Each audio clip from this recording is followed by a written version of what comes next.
166에 60 정도의 통통도 식단 똑같이 하는 것을 추천하시나요? 저는 현재 몸무게는 상관없다라고 생각해요. 그러니까 오히려 그런 건 있죠. 내가 지금 다이어트가 첫 번째 다이어트냐 아니냐.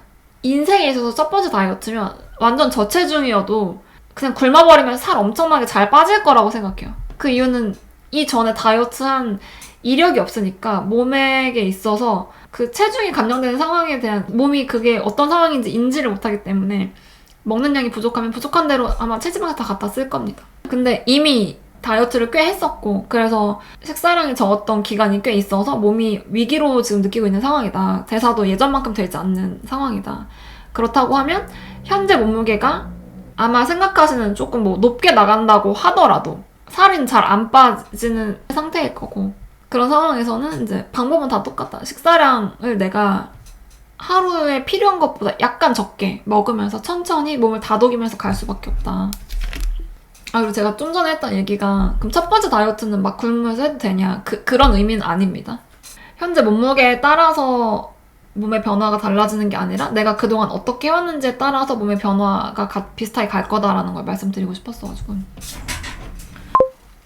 몇 년 전에 우연히 다이어트 불변의 법칙이라는 책을 보고 분리식단 다이어트도 해봤는데 양은 조절하지 않고 과일만, 탄수만, 단백질만 따로 먹어도 보았는데 역시 양 조절이 관건이었어요. 이 책에서는 양 조절은 하지 말고 분리만 해서 먹으면 살이 빠진다라는 개념인데 저는 무조건 양이 중요하다고 생각해서 근데 원리가 뭔가요? 똑같은 거는 많이 먹을 수 없다인가요? 똑같은 거는 질려서 덜 먹게 된다? 그런 원리로 살이 빠지는 건가요?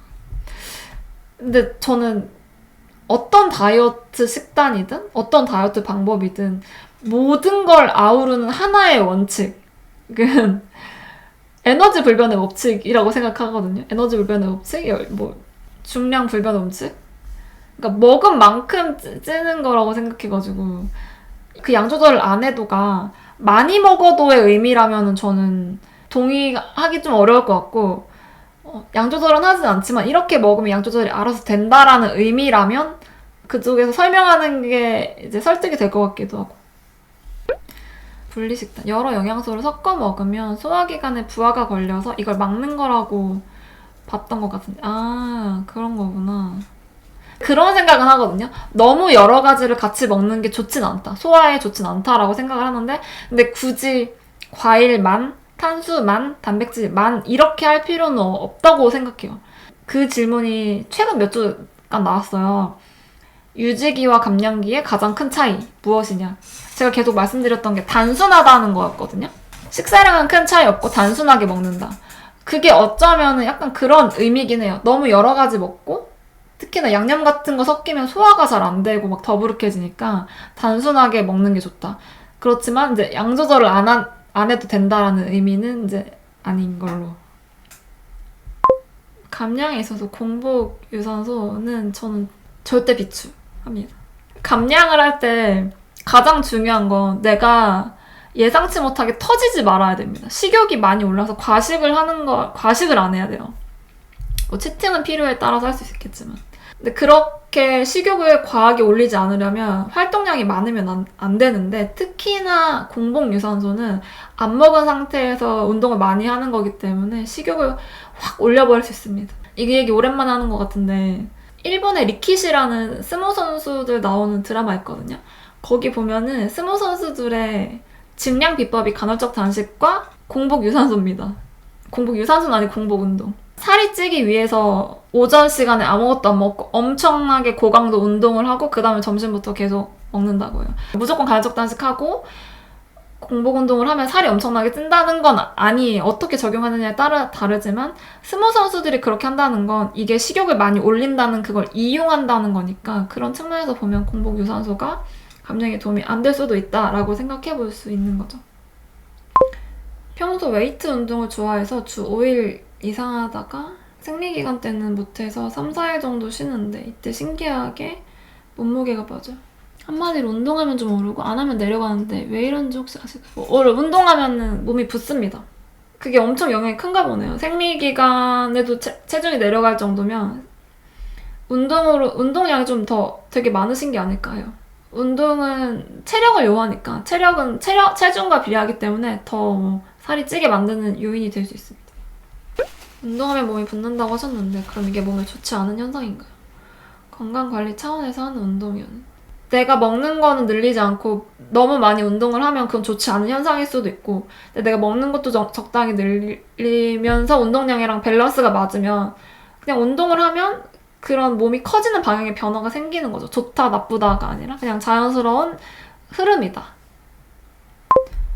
식사 다이어트 욕심이 좀 수그러드니까 자꾸 또 몸 베리고 싶어요. 몸 갈아가면서 대회에다가 수상한 기억이 있어서인지. 오, 격투기 하시는구나.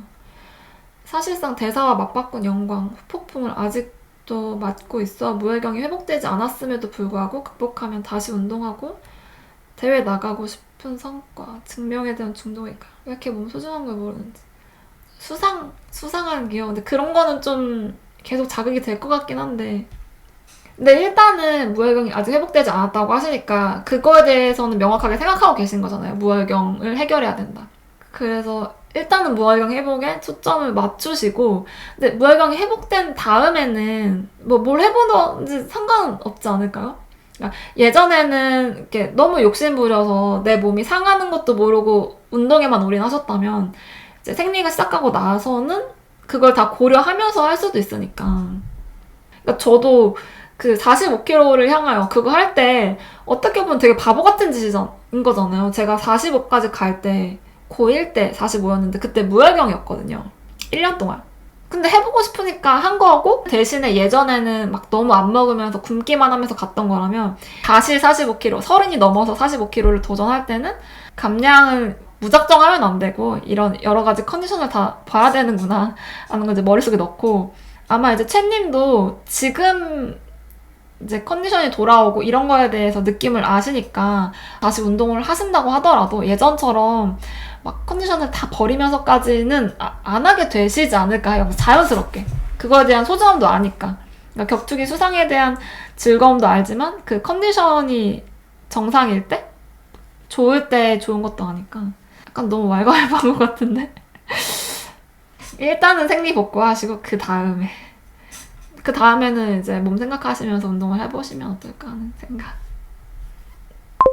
대사 높일 때 보통 섭취 칼로리 높이면서 활동량이나 운동량 늘리라고 하는데, 활동량과 운동량도 같이 늘릴 필요가 있다고 생각하시나요? 모든 기준은 내가 편안한가입니다. 너무 안 움직였다면 늘려야 될 거고요. 너무 많이 움직였다면 줄이셔야 될 거고, 음식량도 너무 적게 먹었다면 늘려야 될 거고, 너무 많이 먹었다면 줄여야 될 거고. 무조건 늘려야 된다거나 무조건 줄여야 된다거나 그런 건 없습니다. 그냥 항상 컨디션 기준입니다. 나의 컨디션 기준. 여행 가서 살 안 찌는 방법. 근데 여행만 볼 수도 없고 여행에서 살 안 찌려면 덜 먹는 것밖에 없긴 한데, 근데 여행이라는 거의 특성이 보통 평소보다 활동량이 많잖아요. 그리고 내가 평소에 먹지 않던 음식들이 주변에 많잖아요. 그러니까 식욕은 더 오를 수 있고 체력은 더 소진될 수 있고, 그래서 이렇게 막 식욕이 막 음식을 더 많이 먹게 되는 상황일 수밖에 없다.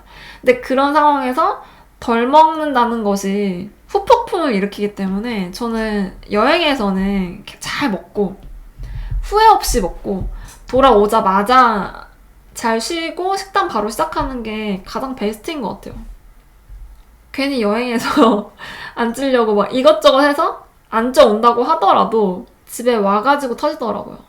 약간 현타가 와서 여행까지 가서 내가 이걸 했었어야 했나? 막상 돌아오면 그런 생각이 들어가지고 식단 강박이 생기니까 오히려 과식하는 느낌. 매체에서 혈당 스파이크 안 좋다고, 아니 밥 먹기 전에 식이섬유 단백질 꼭 챙겨 먹는다 하니까 더 과식하게 되는 것 같아요. 요즘 강박을 만드는 영상들이 너무 많은데. 그래서 이제 제가 그런 걸 다 끊자, 다 버려버리고 기본으로 돌아가자 그거 생각했어요. 블로그 처음 썼을 그때.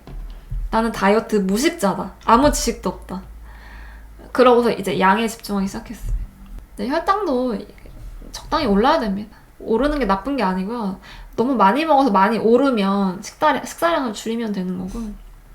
그리고 말씀하신 대로 혈당 안 올리려고 식이섬유랑 단백질을 미리 먹는다고 해서 혈당이 안 오르는 건 아니고요. 오히려 말씀하신 대로 과식하게 되니까 그게 더 문제를 일으키는 경우도 많고. 일단 가장 중요한 건 저는 소화가 잘 되고 내가 편한 거라고 생각합니다. 감량한다고 운동도 하고 필라테스도 다니고 당은 피하며 하루에 2끼 정도 적당량 먹고 있는데 그럼 운동이 너무 많고 식사량은 너무 적을 것 같아요. 그게 원인일 수 있을 것 같아요. 밸런스가 일단 맞아야 됩니다. 밸런스가 안 맞다. 그러니까 너무 많이 열량을 소모하고 먹는 게 적다. 그러면 몸에서 감량을 안 하려고 합니다. 그러니까 에너지 소모를 안 하려고 합니다. 예전에는 괜찮았죠. 예전에는 그거에 대해서 그렇게 위기로 느끼지 않았는데 계속 하다 보면 몸이 이제 못 버티는 상황이 오죠. 그러면은 지금처럼 멈추고 체중이 안 움직이는 그런 상황이 오는 것입니다. 똑같이 먹는다고 해서 항상 똑같이 반응하지 않습니다. 내가 그동안 어떻게 해왔는지가 전반적으로 나의 현재 상태를 만드는 거니까. 알바 끝나고 집 오면 무조건 L자 스트레칭 해주고 있어요. 근데 다리만 하기엔 부족해서 자기 전에도 전신 스트레칭 해주고 있는데 다 끝나면 몸이 좀 따뜻해지면서 배가 부었던 게 배고픔으로 넘어가요. 좋은 것 같은데요? 알바 하실 때 몸이 막 너무 굳어 있어서 어쩌면 일할 때는 소화도 안 될 수 있을 것 같거든요. 긴장하고 있으니까. 근데 그런 게 이제 스트레칭하고 몸이 따뜻해지면서 소화도 되고 뭐 그런 게 아닐까. 제가 뭘 느꼈냐면 제가 소화가 잘 되는 걸로 알고 있는 식사량이 있는데 똑같이 먹었고 보통 이거 먹으면 소화 잘 돼야 되는데 이 시간쯤 배고파야 되는데 막 그런 어떤 저만의 기준이 있을 거잖아요. 근데 어느 날 다리가 되게 많이 부었거든요. 제가 오래 앉아있고 막 이래가지고 그러니까 소화가 평소와 같지 않더라고요. 원래는 잘 되는 양인데. 그래서 그냥 붓기 그 자체도 너무 중요해서 지금 그거 너무 좋은 반응인 것 같아요. 안 배부르게 좀 양 조절해서 먹는데도 배가 나오더라고. 가스 찬 것처럼 저도 모르게 몸에 긴장을 너무 그럴 수 있지. 알바하실 때는. 그래서 저는 약간 일하면서 다이어트 하는 게 투잡이라고 생각해요.